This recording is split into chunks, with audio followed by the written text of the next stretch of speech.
All right. Says we're good. All right, welcome everyone to today's interview. I'm Jeff. And I'm Boris. Our guest today is Francois Tremblay. He studied exercise physiology, biochemistry, and he holds a master's degree in pharmacology.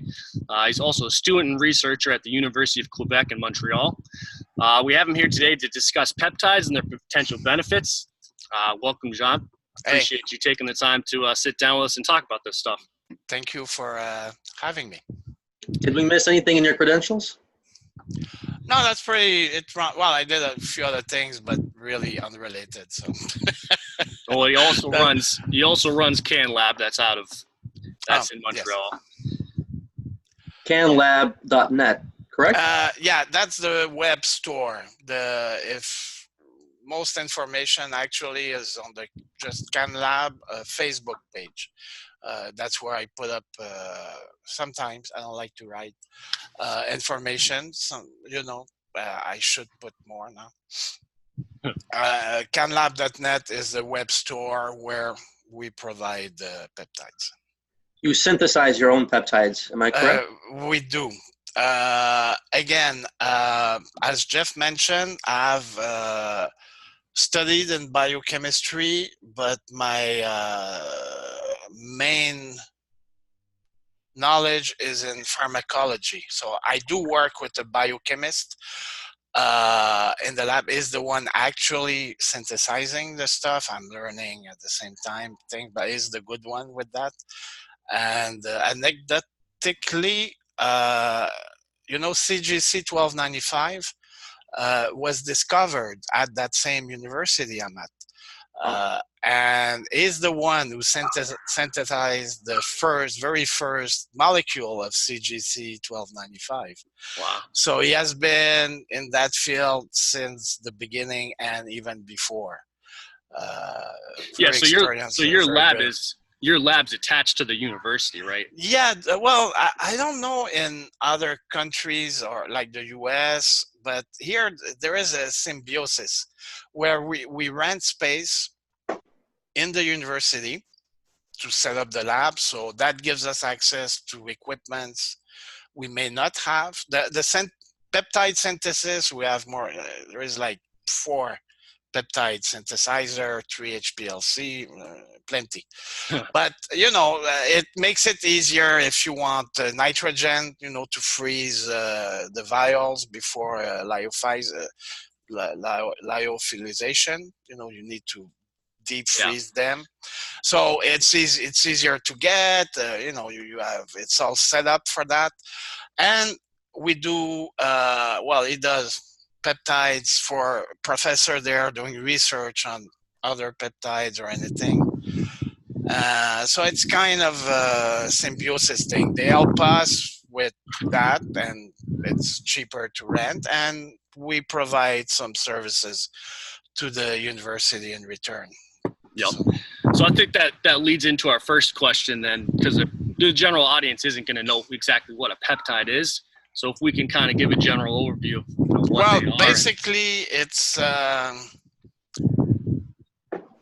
small, I was to say protein, but then it wouldn't. Yeah. Okay, a protein breaks down in peptides, that breaks down in amino acids, basically. So a peptide is a chain of amino acids. And I think officially it's up to 50 amino acids or so that you can call it a peptide. But I believe that as long as it's linear, you can have many more, like growth hormone, which is 191 amino acids. They are linear, so it is a peptide, even though it folds over itself, but it doesn't ramify.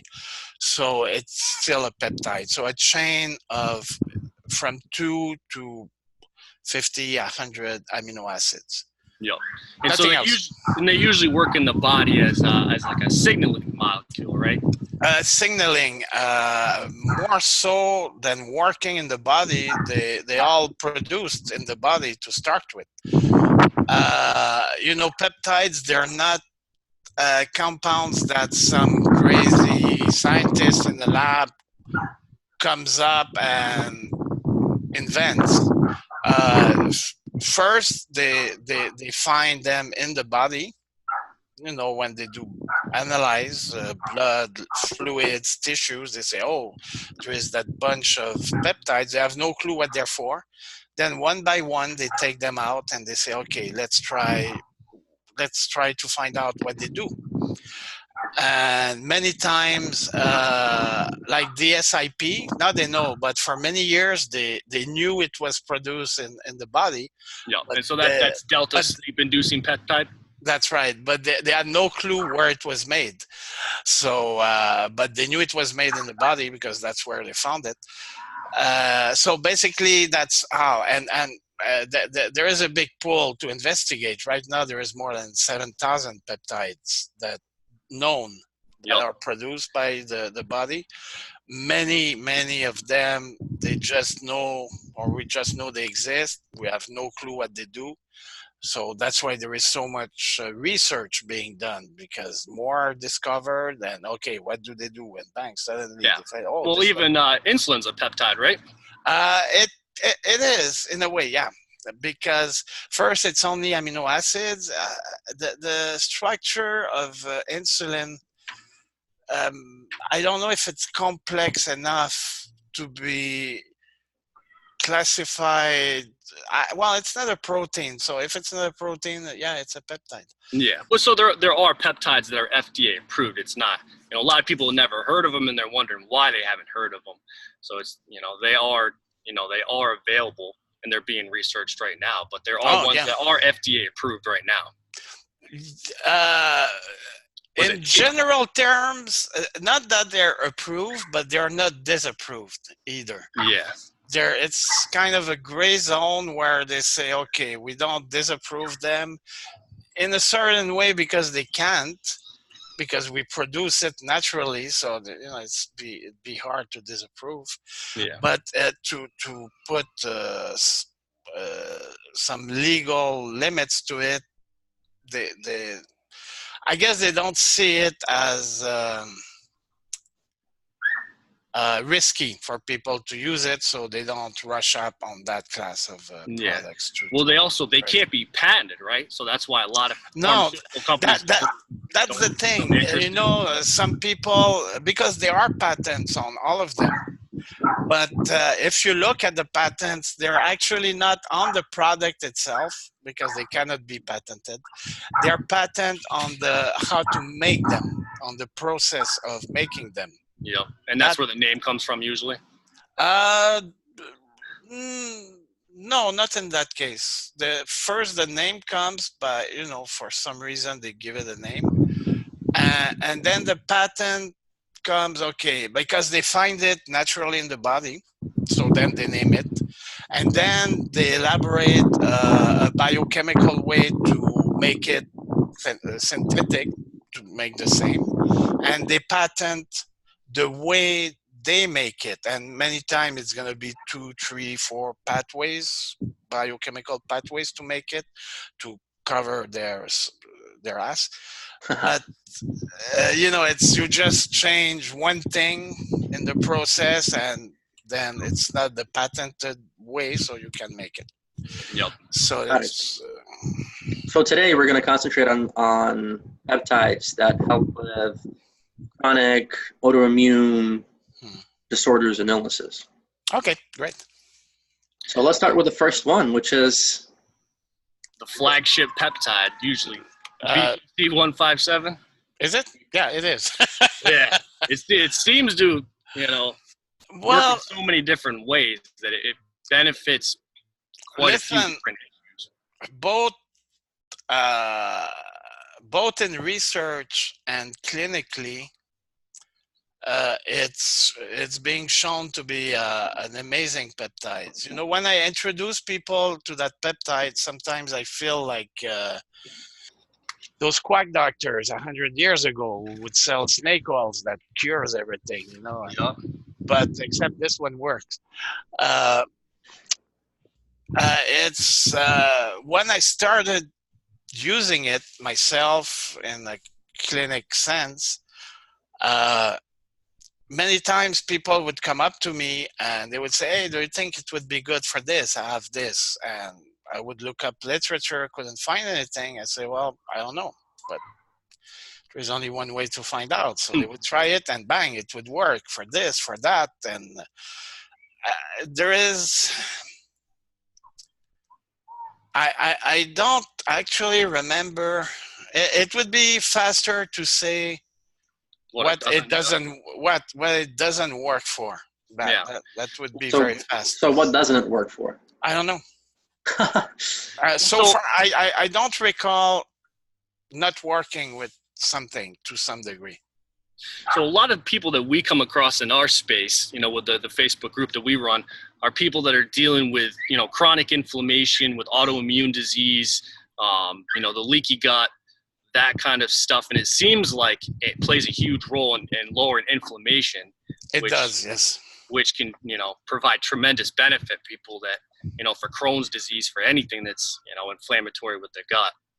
Well, it does decrease inflammation and repair the intestine wall. So it's two things. The immediate effect is a decrease in inflammation, which bring reliefs. And then by using it over time, it does actually repair the intestine walls. The worst case scenario here is Crohn's disease. And I've seen in total remission of Crohn's disease within 3 months using BPC. Higher dosages, of course, but hey, amazing results. And what I get from people, I get that not so many times, but they say, hey, you saved my life. It's like a life changer to use those peptides in their condition. It is, and I can personally attest to that because I've had one of the worst cases that most doctors have seen when it comes to leaky gut. I was sensitive to almost everything. For 6 months, I was eating fish and cucumbers because I was sensitive to everything else. And the way the sensitivity came through is through pain. Regular conventional medical doctors diagnosed me with myofascial or myofascial pain syndrome, which is similar to fibromyalgia. They're cousins, and some other doctors said I have fibromyalgia. And when I started taking BPC 157, I started to eat other foods and not have the pain. So I can pretty much say that BPC has saved my life. I can say that, or at least improved it drastically. Oh, without a doubt. That's without a doubt. So yeah, it's an amazing peptide. Now lately they found even brain regenerative properties. Well, there is one study they did. That's one thing we could talk about shortly, about brain and nervous system peptides. You have C-Lang, C-Max, even cerebrolizin. That is a great product. BPC 157. Then you have a couple of Russian peptides that are for the brain. And they work amazingly good to mitigate effects of a brain injury or a concussion or something if you use a lot of it within 24 hours of the injury. I mean, let's say you have a concussion now, then bang, you're rushed to an hospital. They give you IVs of those peptides. Probably you'll mitigate 80% of the bad effects of the concussion. Not to say that after that it's not going to work, but it's going to be a much slower process, because if you use it within 24 hours, you're not repairing damages, you're preventing them. After that, you're falling into that realm of repairing damages, which is a lot slower. Yeah, that's so why I've seen that with the BPC is it's shown with traumatic brain injury to have potential to help heal that. Because I came to that because there is that one study actually they did with mice, where basically they made them paraplegic. They cut off their spinal cord, and right away they started to give them BPC 157, and within a couple of weeks the little mice started to kick again. So it did repair the spinal. Well, at that point partially, they stopped at one point. But why? Because they started to using right away before, the damage would become more permanent, before there was still room for repair. So, and like C-Lang, C-Max in Russia, they are listed as emergency drugs. Really? Exactly. If you have a concussion, bang, they put you on those and a couple of other ones to mitigate the effect, the damages, so you don't get as much damages. And of course, after that, you have much less to repair. So overall, you recuperate much faster.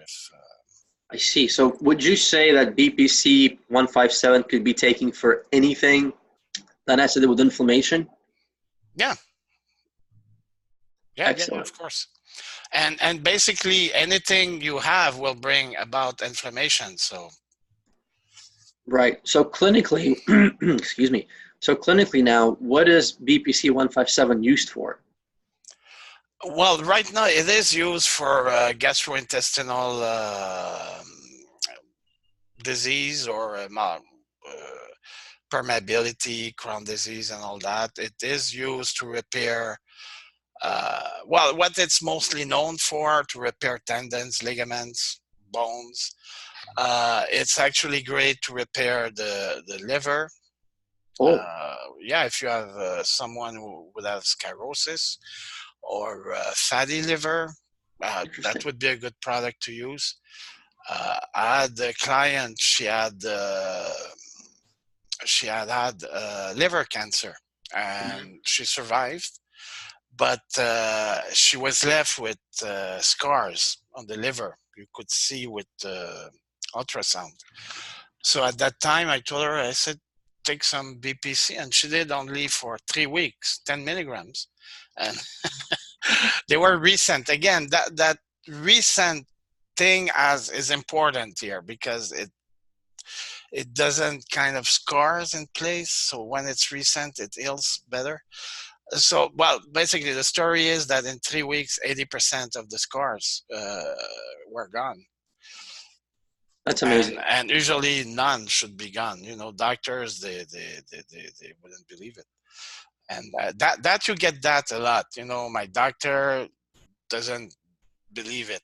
But what you get too is the doctor tell them, he said, I don't know what you did. I don't want to know, but keep doing it. And so that's the only one that you can that remains orally bioavailable.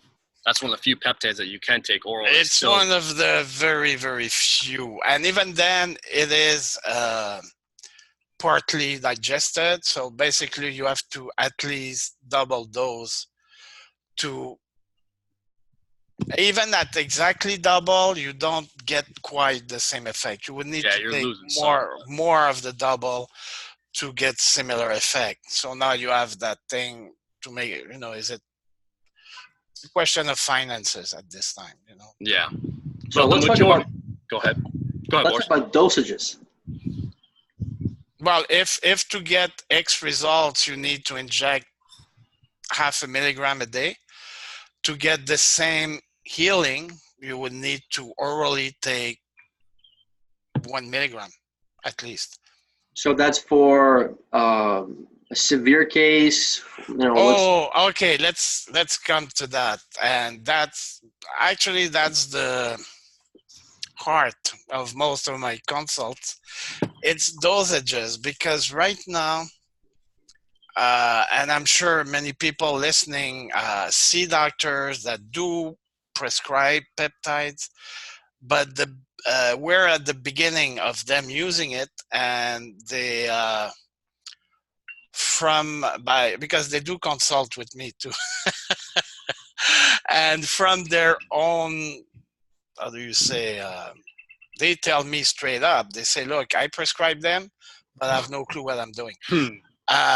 So they just stick to the same basic protocols for everybody. And they have a strong tendency to go low on dosages because basically they don't know. And yes, they have their license in place, so they're conservative. It's normal. It figures. Probably I would do the same thing. But basically, so they still didn't develop that expertise of dosages. Okay, you have this, you need to take more, you need to do longer, this and that. And the first thing I tell them, it's easy. First, you cannot overdose on peptides. So, nobody's going to end up at the morgue because of you, because you gave them too many peptides. That will not happen. Yeah, well, that's one of the good things with peptides. It has a short half-life, right, where it's it's in and out. It attaches to the DNA. And no, not all of them. But okay, that's another thing I'll come to. But you cannot overdose, and those who have side effects are not side effects of the peptide itself, but they're side effects of their effect. Growth hormone secretagogue. If you take too much, you will produce too much growth hormone, which will bring side effects of the growth hormone itself, which could be, I've read something on, somebody was asking, they was using ipamorelin, and I suspect lots of it, and they were getting sleepy all the time because growth hormone decrease insulin sensitivity. So it's not 24 hours though. Don't think you have one shot and bang. No, it's for maybe an hour and a half. The sensitivity diminishes. So if somebody is borderline hypoglycemic or even pre-diabetic, then yeah, they're gonna feel it and they're gonna get all the symptoms of that. And one of them is feeling drowsy. So it's not the peptide itself didn't have side effect. It's the burst of growth hormone that it produced that has a side effect. Yeah, it makes sense. So going back to BPC 157, in terms of dosages, can we describe, irregular case of something in the middle, and then a severe case? Yeah. Okay. Let's start. Let's say you have nothing, but you want to take it preventively. Mm-hmm. Say, okay, I'm going to do a bit once in a while, just in case, prevention, brain repair and all that. I think you could get away with 250 microgram a day. One shot a day, bang. Wouldn't get much of felt effect, but yeah, it would do little things in the body that are positive to you. In terms of therapeutic, I would never start with less than 0.5 milligram injected. That to me, that's a minimum. Yeah. And so when you say inject, you mean it's subcutaneous, right? With any which way. It could be sub-Q, intrafat, intramuscular. Yeah. Once it's inside the body, that's it. It's water soluble. So it diffuses very fast from any tissues in the bloodstream in a few minutes. Went around in a minute. So very fast. It circulates and kind of goes to the areas of inflammation, right? Yeah. So basically, you inject it any which way. If you do sub-Q, if you prefer. Me personally, I prefer. Well, at this point in my life, that would be intrafat in the leg. Same thing. It's going to work exactly the same. Actually, intramuscular is faster effect than sub-Q. So would that be better for like a muscle or tendon issue going intramuscular, or? No. It's still going to kind of. It's still going to go. Okay, you have a headache, right? And you swallow an aspirin. The aspirin goes straight to your stomach, which is pretty far from your head. Yeah. It's still going to take care of the headache, right? Yeah. It's the Systemic. same thing. It's the same thing. When you have an injury, there are factors that are locally secreted around that in that area, and the peptides they recognize those factors, inflammatory factors, or if it's a actual injury, there's other repair things that are secreted locally. They recognize that and they concentrate there because of those factors. So you could have an injury in the shoulder and shoot yourself in the foot. Once it's in the blood, within a minute, it's going to reach there. It's going to recognize the factors, and they're going to start to concentrate there. And peptides, they don't live long in the blood, okay? A few hours. Because we have enzymes in the blood that eats them up, digest them too in the blood, but it takes longer. So, but what you have, the metabolic effect or the action of the peptide may last much longer for some. That's why BPC, it's short. It's pretty much the time it's around. That's its acting time. On the other hand, you have TB500, where still it remains in the blood for only a few hours. And there are studies showing, because it's used a lot in with horses, race horses, where it's not legal, like in sports. But because there is a lot of money in it, a lot of research have been done into detecting it in horse blood. And the most recent study I've seen on it, 12 hours, they couldn't find anything after the injection. But the effect of it continues. To help you understand, it's like training. You know, you train for an hour. So the stimulus, the peptide or the training is there. For training, it's the mTOR cascade, the protein synthesis. That's going to last for hours or days, depending on your training levels. But you don't train all that time. You train for an hour, and the protein synthesis continues after for a much longer time. So TB500, for example, that's an example where the peptide is not there anymore, but it started a cascade of events metabolically that actually, I don't think there are any studies, but empirically, it's over 10 days.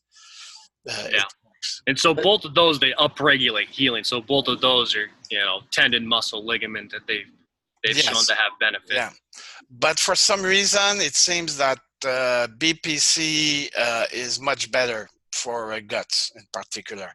Yeah. So me, when I use one over the other, it depends if it's a gut thing, it's BPC all the time. But if it's something more acute, let's say you broke a bone, a tendon, a ligament, I have a tendency to prefer TB500, at least at the beginning, because it's easier to front load, where you inject a lot of it at the beginning, so you get a full effect very fast, and then you maintain those high levels of effect with smaller dosages. In pharmacology, that's a known thing, front loading, and it's never done in practice, or not so much, but you should always take, if a drug has 3 days half-life, then the first day you should take 3 times the dosage, because it's a 3 days half-life. It's 5 days, then you take 5 times. It's more for injectables, obviously, but there are some orals that clomiphene citrate, it's 6 days half-life. So if you go on the course of clomiphene citrate, I would start with 6 times the given dosage the first day, and then maintain that high level with the normal dose. Because when something has a long effect, okay, let's say half-life is 24 hours. I'll explain that. So you take the drug. That means that in 24 hours, let's say you took 100 milligrams. 24 hours after, you still have 50 milligrams in the system, right? But then you take a second dose, another 100. So now you're up to 150. 50 left from yesterday plus the 100 you took today. So tomorrow, 50% of that will be 75. Then you take 100 again, another dose. So now you're up to 175. So the next day you are almost 85, around 85. You understand? So you build up the compound in your system, and eventually you reach a plateau. And it's when you have reached that higher plateau than the dosage you're taking that you get the actual full effect. So if you take TB and you say, okay, I'm going to take 2.5 milligrams twice a week. So basically you're building up that higher, I'm going to say dosage, but as I explained, it's healing effect. A higher concentration in the body. Let's say, or, the metabolic effect. Yeah. So you're building up. So it's going to take a couple of weeks before you get the full healing effect. Me, I say, well, who wants to wait 2 weeks? Just load up with, 10 milligrams. So boom, you go all the way up here. Then you do 2.5 every 3-4 days to maintain that high healing effect. So what do you get? People, instead of waiting 2 weeks to say, oh yeah, I think it starts working, then they say oh yeah, it's working in 48 hours. So everybody's happy. Yeah, and if it's post-injury, that's definitely a good thing to get the healing speeding up. Exactly, that's what you want. So so the TB 500, so that actually would combine with the BPC, pretty good to kind of enhance and work off each other for injuries. It wouldn't be a synergetic effect like 1 + 1 = 3. You won't get that. It's just increased dosage of 2 compounds that heal. So they do both very similar things in regards. Yeah, through a bit different pathways, but you could choose to use only one or only the other one and have great results. But you can play with that synergetic of products. That's usually what I like to do is start strong with TB 500 to get a nice kick at the beginning, healing effect, then sustain that effect with BPC. Why? Because everybody has some intestinal permeability, so we're going to fix that at the same time. But it's hard to kickstart a protocol with BPC. So I kickstart it with TB, and I continue with BPC, and get great results with that. That's for intestinal permeability. Anything. Anything. Interesting. So you stack the two. What other peptides? Actually, before we continue, I think we should put the dosages. We'll put the dosages into our Facebook group. That way, if we talk about the dosages, so we don't spend too much time talking about it. But little thing I can say about dosages: every drug or medication or peptides, actually, they have a ceiling. A dose that at one point, even if you take more, either it's not gonna do anything, or for some drugs, well, you're gonna die. But what I'm saying, or for many drugs, actually, there is a diminishing return. So at one point, at the beginning, if you double the dosage, you double the effect. But there will be a point where it's called diminishing return, where after a certain dosage, to double the effect, you will need to take 4 times as much. More. You see that with those growth hormone secretagogue. Those dosage they give, like roughly 1 microgram per kilogram. That's the optimal dosage. So if you jump, let's say you weigh 100 kilos, so you take 100 microgram of CGC, you'll get that effect. If you, to double the effect, you would need to take 4 times more, roughly. Or if you double the dosage, you'll only get half more. And if you double again, you'll get like a quarter more. You see the diminishing. At that point, you have to take a lot more to get a little effect. You see that in bodybuilding or with steroids. You see dosages of those top-ranked professional. They don't take milligrams of drugs. They take grams per week. Yep. Because they reach that, to get that little more, they have to take huge amounts because they've reached that diminishing return point. But with TB500, BPC in my practice or other people's practice, I don't know.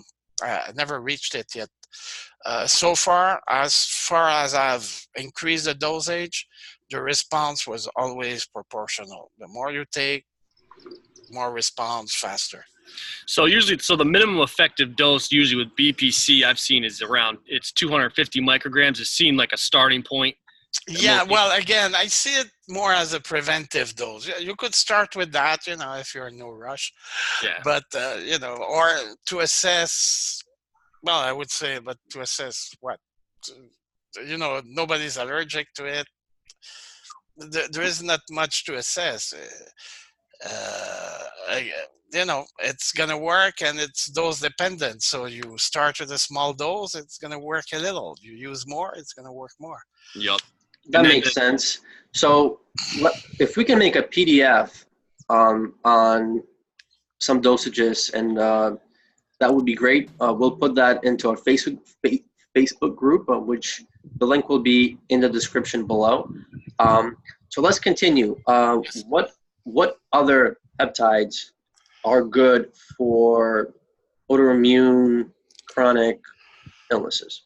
Okay, as I mentioned to you before, I know about other peptides, but they are kind of new to me in terms of clinical practice. Like the LL37, the even thymosin alpha 1, we sell it now. But I've knowledge about it, but little experience. So actually people in the groups, a lot of them, they have more knowledge than I do, because they have used them kind of extensively. So I'm actually learning from those people in terms of dosages and what they do. We all know, but dosages, I'm learning from you guys too. So, but they're great. I like a lot thymosin alpha 1. It's actually Ryan from TaylorMade who brought it up in internal email, where it's a very promising anti-aging peptide. Oh, wow. But again, okay, but probably it comes from, and it makes a lot of sense, the Russian studies on epitalon. They show that over 12 or 15 years, decrease in mortality and improvement in a lot of things, short-term memory, this and that, a bunch of stuff. That telomere length, but that I'm not so sure, because when the telomeres were actually measured, I'm not sure that the techniques to measure them were that good. So I wouldn't put my hand in fire on that thing. But nevertheless, even if it did nothing for the telomere, it's still an amazing product. But when they combine two peptides, one epitalon with thymus peptide to bring up the immune system, then boom, amazing effect. You see the table, if you get like almost nothing with people who took nothing, then you get 40% here, and when they combine both, it's like boom, up to 70% of something. Interesting. So the modulation, a healthy immune system is very important to would be, and it makes sense, to longevity, because you get less sick, this and that. And on a note, because that's going to interest you, my belief about Lyme disease and a lot of stuff coming out today that nobody heard about 50 years ago. It's not the disease itself. Lyme, look, they found Lyme bacteria in the dead mummies. Mummies, yeah. 5,000 years old. So yeah. It's not a new thing. What is new is a weakening planetary of the immune system, which brings out all those things. It's like herpes. Sorry about the labial one. You may have herpes all your life. When do you get the thing here, the little pimple? When you get sick. When you get stressed sick, out. Immune system is down, it pops out. So if you have a strong immune system, it may be years and years without it popping out. Get a cold, comes out. So that's what you see. That's why thymosin alpha-1 is a great peptide for those disease, because I don't see any good protocol for Lyme disease without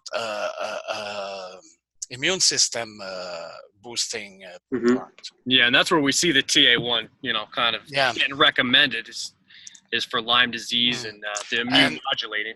And that's what I like. That's the word I like. It's modulating, because some people, they say, yeah, but if I have autoimmune, will it make it worse? Well, no, it works more like an adaptogen. If something is too low in the immune things, it's going to bring it up. And if something is too high, it's going to bring that's what it I've seen. back. The TH1 and the TH2 is it helps to rebalance them, which especially with autoimmune diseases can make a huge difference. And TB,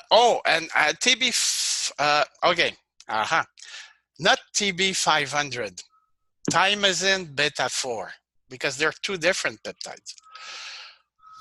Thymosin beta 4 is a 43 amino acid peptides, which is taken out of the thymosin protein, same as thymosin alpha-1. TB 500 is a 7 amino acid peptides that is a small part of thymosin beta 4. It's the part of thymosin beta 4 that produce the healing. Oh, so it's a fragment of it then. It's a fragment of thymosin beta 4. Yeah. So because they found thymosin beta 4, because of that, is not only a healing peptide. They found that it has not as much as thymosin alpha-1, but it does have modulating effect on the immune system. Weaker, but it's there.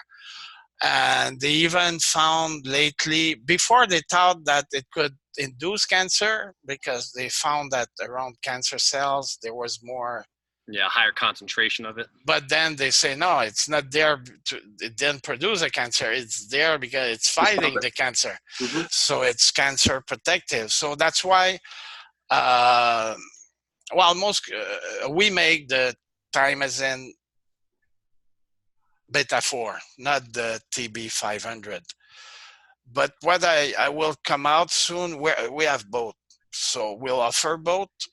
And I think it'd be a good idea to mix them, actually. You get both.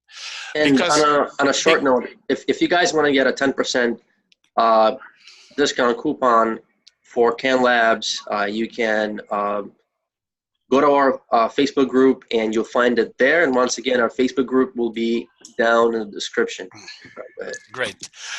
And so I think it's a good thing, because per milligrams, the real TB 500 is more a kick-ass, because it's only 7 peptides, so you have more molecules per milligrams. Like 6 times more. So milligram for milligrams, it's much more healing than TB thymosin beta 4. So if you would want purely healing power, then you use a 7 amino acid peptide. And that's the one who was used at many, many years ago on the first with horses and all that. And sometimes you read studies and you have amazing results, and you take a thymosin beta 4. You still have result, but it's not as spectacular as those studies or with horses, because by milligrams, of course, you have more molecules, so they hit. Yeah, you're getting a higher concentration of. There you go. The part that. So me, I thought, hey, I'll let's have the best of both. I'll offer them separately and mix together, so you get both.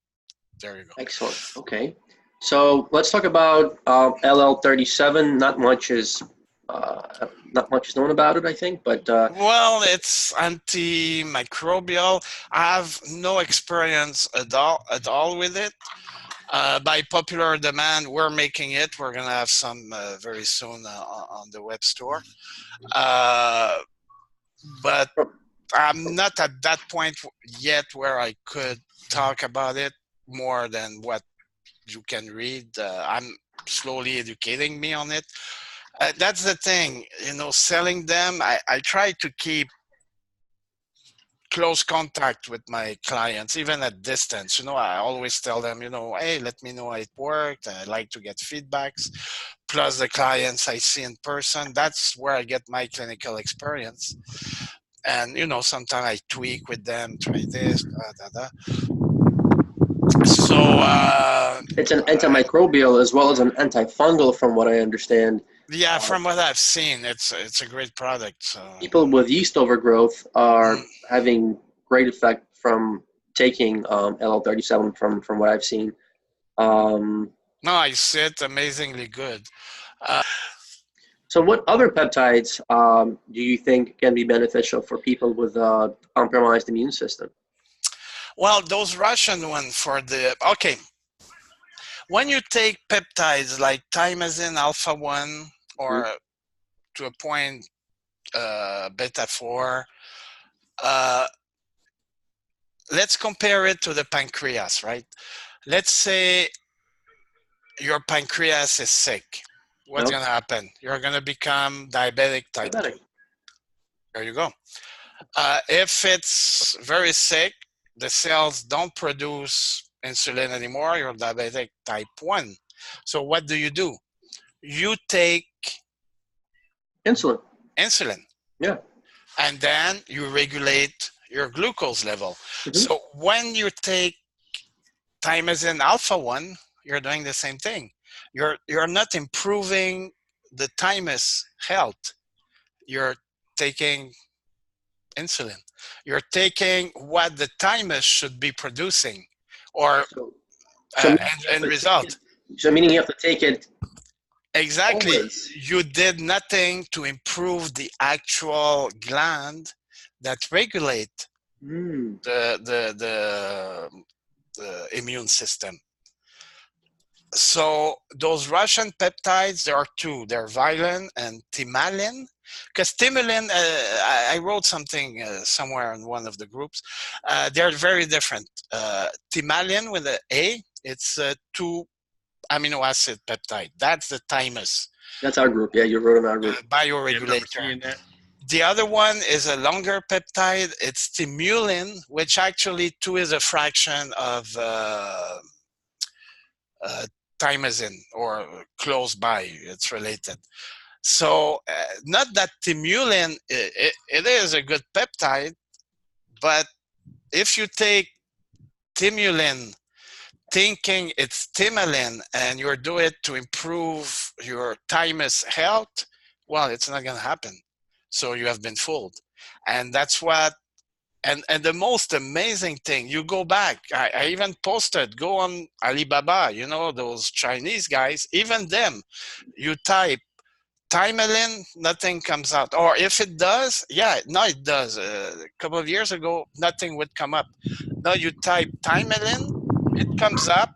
You go read the description of what they're going to sell you, and it's the sequence of Timulin. Timulin, yeah. There you go. So they sell you Timulin, and now those people who buy from China, Well, they say, oh, okay, Timalin, here's, they just copy and paste. And so you go on all those sites that sell Timalin and you look at the description and they all have the description of Timulin. So you I really gotta be wouldn't careful. call it a solid proof, but it's like, it's very, you know, and now you tell me you make them and you don't get them from China. Come on. You know, even that you get from China. So, speaking about that, people are interested on how to find the right sources to buy peptides. Let's touch upon Well, that. the thing is, Chinese, you know, I don't want to put them down. It's a great nation. They're great people, the nation, well, they're communists. But no, they're great people, but they have their things. And they're very sneaky. Historically, it's not from now. Historically, Chinese, if they can pass a fast one, they will. Always. Yeah, there is that study. I don't know if I put it there. They did on melanotan. So they got vials of melanotan from a bunch of internet sellers, and they analyzed. The quality was okay, but systematically they all had 5 milligrams around in each vials. But everybody would sell it at 10. Yeah, I think you spoke about that with Ben Greenfield, Yeah, right? yeah, I bring it up That all the interview. time. So what happened? It's easy. Chinese, they sell you vials with 5 milligrams and they tell you it's 10. Everybody is selling those, you know, because there isn't like 50 companies in China that make peptides. There is maybe one or two. And then you have 50, 100 resellers who get peptides from that same company. Makes sense. So maybe even the reseller is not aware. You know, he's a reseller. The company tells him, okay, that's what we've got, sell that. Bang. So how can someone tell if the peptides are coming from China or if they're actually being synthesized by the seller? What would you look for? Well, again, that's little. Okay, one thing I did a few years ago, actually before I started the company, because when I started that company, actually it was for myself. I say, look, I was tired. You know, sometime it would work. I would get from those sellers. I got from China. Sometime it worked. Sometime it didn't work, depending on batches, on I don't know what. So I said, I'm sick of it. I want to know. I want to be sure. So I hooked up with that biochemist and we started the company. So now I'm sure. They're a little tale. First, look at what people sell. They all sell the same things, basically in the same dosages. Well, I do too because you know that's the market is used to that. But they all sell the same products. Nobody sell real Timalin or Violin because they don't have it in China. So nobody has it. Huh? Coincidence. Those they have in China are the big sellers, BPC, TB500, melanotan, all those ones. So everybody sell those ones. You go from this guy to, they all sell. It's due to the demand, but it's due to the availability. There are other peptides that are amazingly good and that those people don't sell, like Mutsi. Who's selling Mutsi right now? You are. Nobody else, because in China they didn't start to make Mutsi. Now soon, now it's gonna pick up. But look, how come Mutsi? Okay, a year ago nobody knew about Mutsi, so nobody would sell it. But now, you know, Ben talked about it even before in another podcast. Mutsi is becoming mainstream. So right? Mutsi is about it helps mitochondria produce more energy. Am I correct? Yeah, it improves mitochondrial general activities. But Mutsi and humanin are very special in the sense that they're not coded by the human genomes. They're coded by the mitochondrial genomes. So they're very specific to mitochondria in that. You know that the mitochondrial genome is 2%, I think, different or human. Anyway, so they're very special and very specific to mitochondria, and they improve activities, functions, and So cleaning. It's for someone who would have chronic fatigue, would MOTS-c be beneficial, do you think? Time would tell, but I would think so. I think so. Let's get back to MOTS-c in a second, and let's finish up the question about if you didn't have your lab, right, and you want to buy peptides, what do you look for? I would look for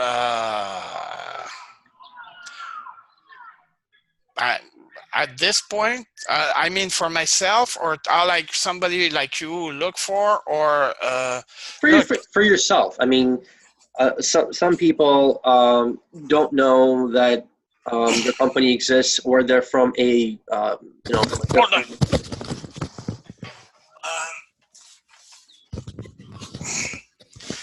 So in our group, we have a lot of people from all over the world, right? And well, I ship everywhere, and it gets there. Just in case. But well, a few countries, no. Norway, I think you. Yeah, it's funny. I've shipped Norway. I didn't even try, but Germany, France, Spain, Italy, Holland, but that. Well, no problem. But then I had some shipped to Luxembourg. And bang, it has been in custom now for almost a month. They didn't decide what to do with it, but they didn't release it. You know, surprisingly, when I ordered from you, some people get their peptides in like 3 days. It took me over a week because they went through customs. Customs held them for a few days and then released them, which is... Yeah, happens. Not all the time. Usually it's 2-3 days. It's very fast. But, you know, it's because custom, they cannot check everything. But once in a while, they say, okay, let's check this. And they look and a couple of days. Then they release it and it goes because it's nothing illegal.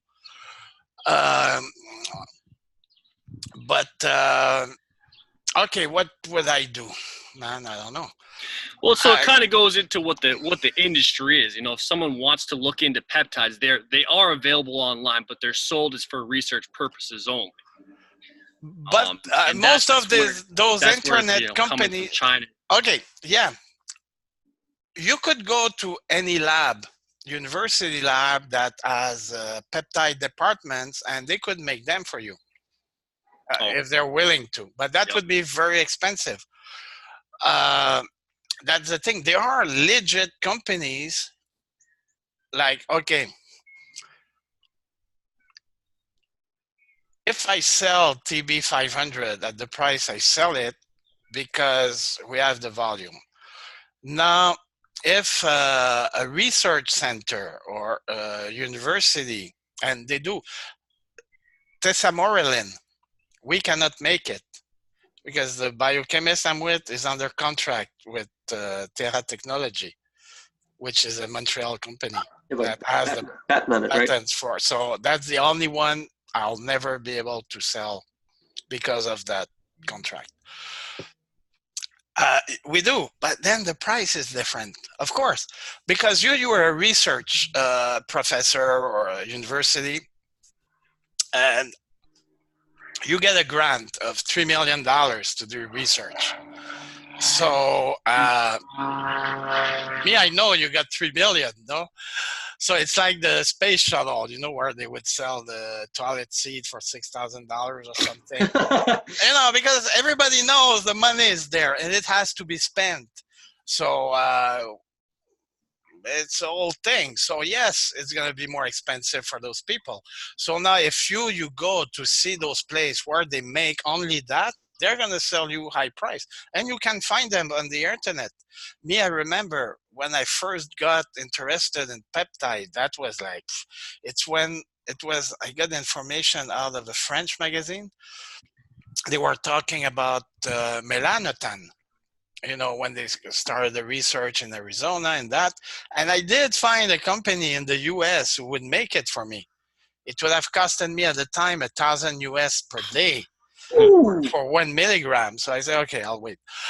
And yes, if you look on the internet, you'll find them. It's easy. They're going to quote their price. They're not going to sell any peptide. They're going to say, okay, if you want 4 amino acids with that purity, that's the cost, independently of the sequence.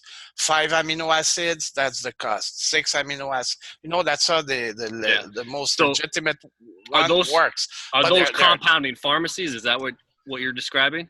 Yeah, that's the thing. TaylorMade, it's a great company. They're very professional. They have great products. They make them themselves, but their business model is not.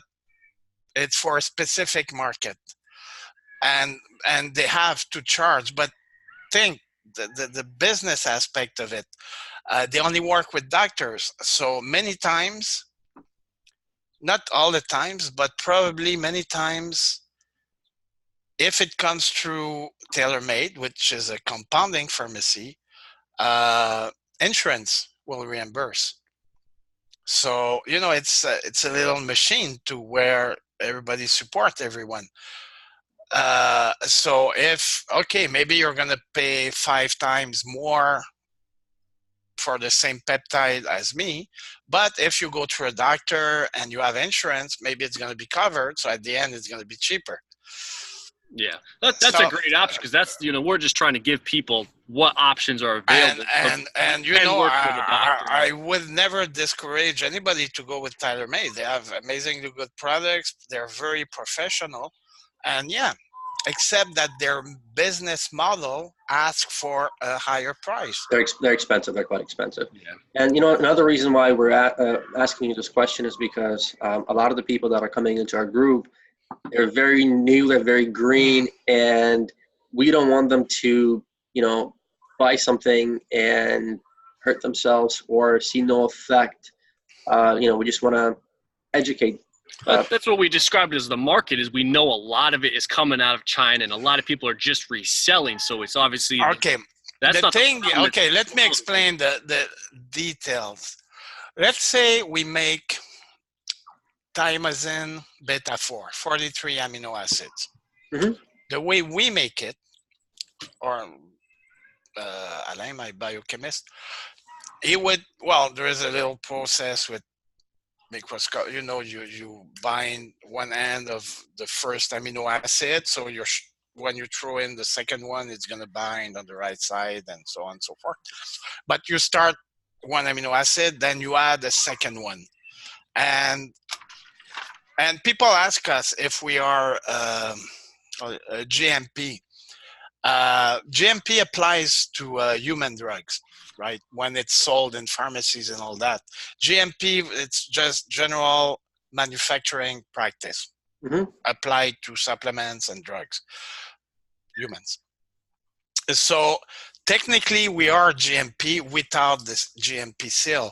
Because let me give you an example. If you actually, we gave a quote recently for some peptide that I don't remember, but we gave the GMP price and the non-GMP price. Non-GMP, it would have costed the company $5,000. GMP, $80,000. Because the actual GMP processes involve things that are costly. Government, paperwork, this and that. It's similar to an organic stamp. There you go. Yeah. So you go buy carrots from your neighbors that is doing everything organic. He won't have the stamp. Yeah. But it's organic. It's the same thing. But the other one, it's organic, but it's going to be more expensive because things requirement it has to meet. That makes it expensive. Yeah, and that's what makes the compounding pharmacies so expensive. It's part of it. Yes. Yep. Plus the fact that it's individualized. It doesn't make 500 vials of one compound and freeze them and just sell them. It's he gets an order. Yeah, he makes the vial for that person. That's manpower's at work. It's in the U.S. It's technician. It's costly. So the whole model makes the whole thing expensive. It's not out of greed. It's just the model they chose. So when you make a peptide, you stick the second amino acid to the first. And what we do is then we pass that solution, it's through the HPLC to see if all the amino acid hooked up. If some didn't, we clean it, then go on for the third amino acid, so on and so forth. At every amino acid that is added, there is a HPLC test to make sure that there was no wrong attachment. So if you don't do that, I won't mention that country, but if you don't do that somewhere, what happened? There is always a few free amino acid floating. And actually, I saw a post from some Chinese revender. They say, yeah, you know, the 1%, and, you know, it's almost never 100%. You have 99.1. They say it's remaining amino acid that didn't attach. Oh, so you know, okay. So what happened if you had some lysine floating around, and then you throw in glycine that's supposed to attach? Some of that lysine will attach too, because you didn't clean it out. So when the sequence is finished, you may still have a high percentage, but they're gonna be, and that you have no clue how many amino acids have been replaced or are missing in that percentage. You say, well, but it's still a small percentage. Maybe yes, maybe no. Because maybe, and that I see, that's why if you go from 99% to, let's say, 95%, you have a huge decrease in effect. Why? Because that 5% impurity or misformed peptide has a big influence, because it may attach to the receptor it's supposed to attach, but because it's not exactly the right sequence, it won't provoke the effect. So now you have a double thing. First, it's attached in place of one that would work, and it doesn't work itself. So, you know, so it decreases very fast the efficacy of the peptide. So you know, other products like SARMs, even if there is a small bunch, you know, you have, I don't know, 93%, it's still gonna work. But peptides, it has to be high percentage to, you know, a small percentage difference makes a big difference in the effect. And they don't, you know, they're not too big on that over there. Got it. Makes sense. Okay, so let's get back to the peptide we were talking prior to the mitochondrial peptide, the CMOTs. Tell us. The MOTS-c, yes. CMOTs. A little dyslexic there. So tell us more about that. Okay, well, funny. You're gonna laugh. No, me, when we made it, almost right after the study came out, the first one with mice, it came out in the Cell magazine, big thing, metabolic peptide, and actually all those peptides, mitochondria, they look to ways to cure the metabolic syndrome. You know, the mix of obesity, high blood pressure, and diabetes. You know, some people have all of that. They call it metabolic syndrome. Mm-hmm. So I extrapolated. Oh, first, funny, the human sequence is different than the mice sequence. So the first thing we did is find, because the sequence that was given in the study is the mice sequence. Mice. Mm-hmm. So some people tried to sell it, but stopped, probably because of that. Somehow they got it, but they used the mice sequence, so they wouldn't see any results. So we have the human sequence. So, but the dosage I extrapolated for metabolic syndrome was about 5 milligrams for 100 kilo person. Mm-hmm. So those vials I sell now at 5 milligrams, because back then we made the vials. I didn't put them on the market. They were supposed to be one dose. So that would make it kind of expensive, one shot. But keep in mind, that's a curative extreme dosage. Yeah, that's for metabolic disease, right? Exactly. So now I came about that, no, if you use it preventive, anti-aging, and that's what people do, much lower dosages, maybe 200-300 microgram a day. And I would go even further. I wouldn't do it all the time. Mitochondria life cycle is about 17 days. So I would use it roughly for 3 weeks to go through the whole life cycle of a mitochondria, meaning that after 3 weeks, all the mitochondria in my body had access to MATC. And when you stop, the effect is still there and it slowly go down. So I would easily go on a protocol where you do it for 3 weeks to saturate, so to say, the mitochondria, and then take a break of a week, 10 days, and then start over. So it could easily be each month you do 3 weeks, the first 3 weeks, and then take off, let's say from day 1 to day 20, and then the rest of the month you stop, and the first of the next month you would do it again. I would see it a viable long-term protocol and a little more cost-effective. And with Humanin, I would do the same thing. And so those benefit from that. That would definitely benefit chronic fatigue syndrome and anything that's metabolic based. But and I have to look deeply into it, but I think GW would do that too. Yeah, that's cardarine, right? Yeah. Yep. Because it works at, but I have to look. I'm not sure about the actual pathways. There must be different. So if one has some advantage over the other one, depending what you want, so I have to dive into that to see if actually one could replace the other or not, or depending what for. But when I used it on myself first, and I survived at 5 milligrams a day. And after a week, I was like, oh boy, that worked. Like in terms of energy, it's like, oh yeah, it started to kick in, and yeah, it's high dosages. It's very effective. I would compare it to cardarine in its effect. Yep. Interesting. Are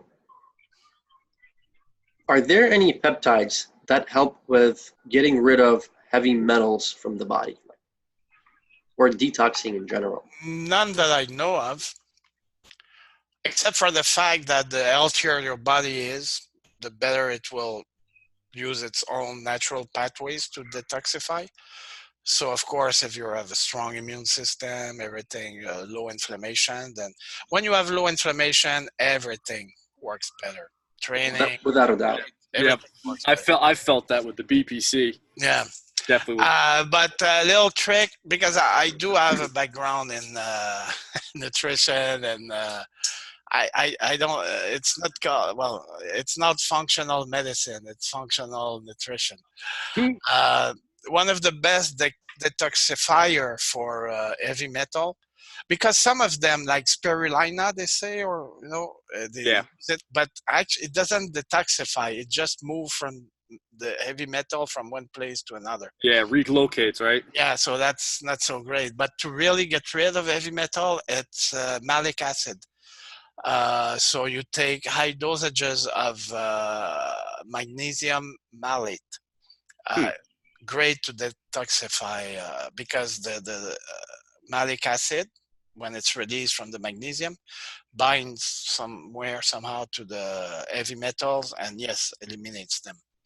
So if somebody wants to detox from heavy metal, go high on, and everybody's deficient in magnesium, so it's a win-win situation. Right.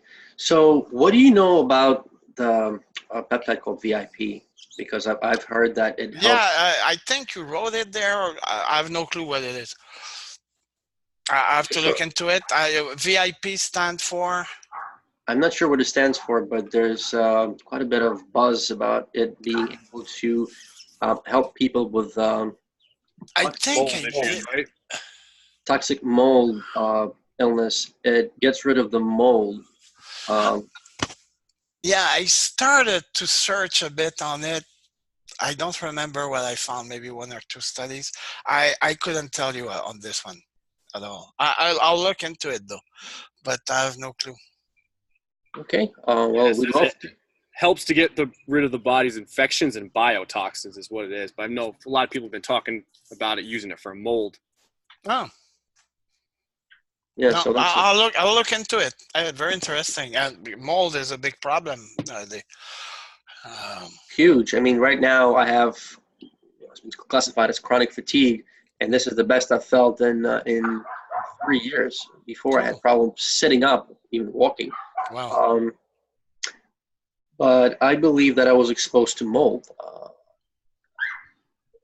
I spent some time in a moldy environment and experienced stress at the same time, so I didn't know what did me in. Was it the stress? Was it the mold? But now I'm working with a doctor that will figure that out. So okay, cool. mold is a But big I thing. know it's coming out more and more that mold. I don't know. Can you say infection is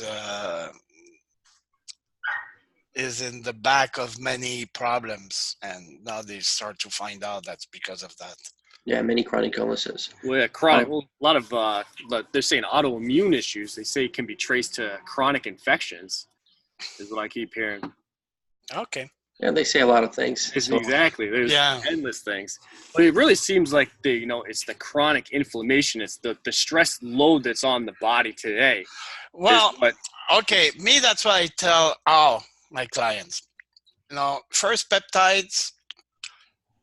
Some of them, like, okay, take BPC, amazing effect, right? But you still have to look at why you have that intestinal permeability. Mm-hmm. So if you don't change that, you're just putting a plaster, BPC being the plaster. As you fix it, you rearm it. So it's a never-ending story. So yes, you fix it, but look into what caused. Many times it's just the diet, like refined food, cereals, like gluten, all that stuff. So you have to look into that. And anti-aging, I tell people, okay, it's like if you had a smoker that takes a lot of antioxidants. Before you tell him to take antioxidants, tell him to stop smoking. First, stop smoking, then take the antioxidants. So there are levels of things, and always the first level is exercise or to be active. Any kind of exercise, but move. Human body is made to move. The whole physiology is around a moving body. You stop moving, you disturb that whole biochemistry, basically. And diet. If you have a bad diet, you can take all the anti-aging peptides and compound you imagine. You're still your base is not strong. Yeah, you got to address the foundational pieces. Exactly. Peptides, that's what I see is they're powerful tools that many haven't come across, but you still have to address every other aspect. Exactly. That's why many people, they see a doctor and they should be redirected to a functional medicine doctor where they look at the cause of things. A good functional doctor, after 5 minutes, is not going to even listen to you anymore about your symptoms, because he's going to, oh yeah, sure, He will have pinpoint the cause of it, and that's where is interesting, not your symptoms, because if you fix the cause, the symptoms go away. So and if it's good and humane, let's say you come with migraines, he's going to tell you, well, okay, right now take some aspirins, go for it. But on the short, medium, and long term, let's look at why you have the migraines. That's what we need to fix. So basically, peptides, exactly as you said, they're a tool. The only peptides I see that actually do a deep repair are that Russian bioregulators. And if some people wonder why, because we always say, you take them twice a year, no more, because specifically those bioregulator peptides, their receptors is the actual DNA chain. So they introduce themselves depending which peptide at different spot in the chain, and it makes the DNA chain dilate a little in that area, which increases the expressions of the positive genes at that place. So it's epigenetic at its most at deepest level. You straight up to the genes, you play on the expression of the genes right at the source. Now, is that Vilon and Vilon, Epitalon, Timalin with an A, and there is about 25 of them. There is one for the liver, one for the pancreas. Yeah, and so those are bioregulators. That's right. Yep. And the thing is, why you do it only twice a year? Because those peptides, once they introduce themselves in the DNA chain, I'm getting yelled at right now. No problem. Once they introduce themselves within the DNA, they remain there. So after you finish the course, they work for months and months. But you do it every 6 months because there are cells in your body that are going to die, being replaced. Those replaced cells won't have the peptide. So every 6 months, you replenish the pool. Basically, that's what you do. And long term, they're very effective to, again, they're like adaptogen. If in the organ or system something is out of whack, it's going to bring it, most of the time, it's going to upregulate the function of that organ or system. Yeah, so it helps to rebalance. And that's what I've always seen with the Epitalon is it's rebalancing melatonin and cortisol levels. But it's actually the peptide that rebalances the whole hormonal system, not only those hormones, the whole system. And that's Epitalon and the other ones? No, Epitalon is for the hormonal system. Yep. The other one is immune system.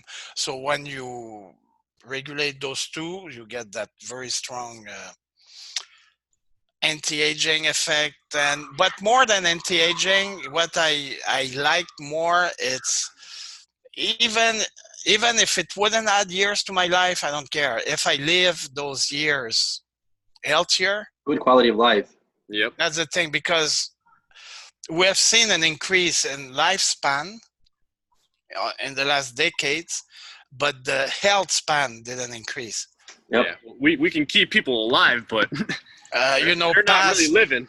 Past 70 years, everything goes down, and that so far, no, there is no improvement.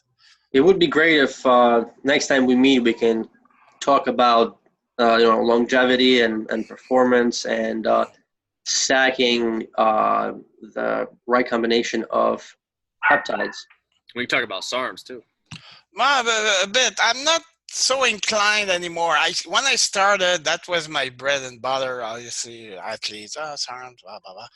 But when I started the company, we were aiming at peptides, but because the market at the time, local market was, but it was good. So we reinvested in peptides, and you know why I don't? They're great products, amazingly good, but they do have side effects. And me, I'm kind of not used to work with peptides. That I get very very little negative feedbacks. The worst case scenario is it didn't work. Yeah. And usually that's, you have that response curve, that bell curve. And there are a few people that are the far left end. Where non-responders. Or little responder. Usually you say, didn't work, take more, and bang, it works. Just a dosage adjustment. That's the worst case scenario for me. Got it. Okay. With SARMs, no, you have other things, this and that. Yeah. And, woman, I got a pimple. I say, yeah, so I have a pimple. Well, you're playing with hormones, so exactly. It's you're a more gonna tricky. have those issues. There is some unbalance created, but for older people, like 50, 60 and up, it's a life changer, basically. And that's why they wiener dog. What's up, buddy? that's what they were intended for to begin with, and with that group of people, it's amazing. It does change lives too. Yeah, just another tool in the tool bag. Yeah. So yeah, we could talk because there is a lot of misconceptions around SARMs coming from the steroids culture and the extrapolate, and no, it doesn't extrapolate a lot of things. Yeah, it'd be a great conversation. Love to have that one. Got it. Okay. On the side note, if you guys are interested in having a consultation with Jean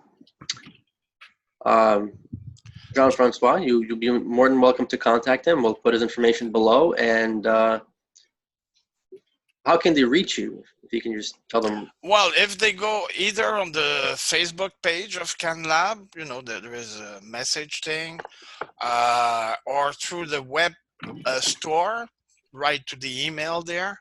Yep, and that's canlab.net.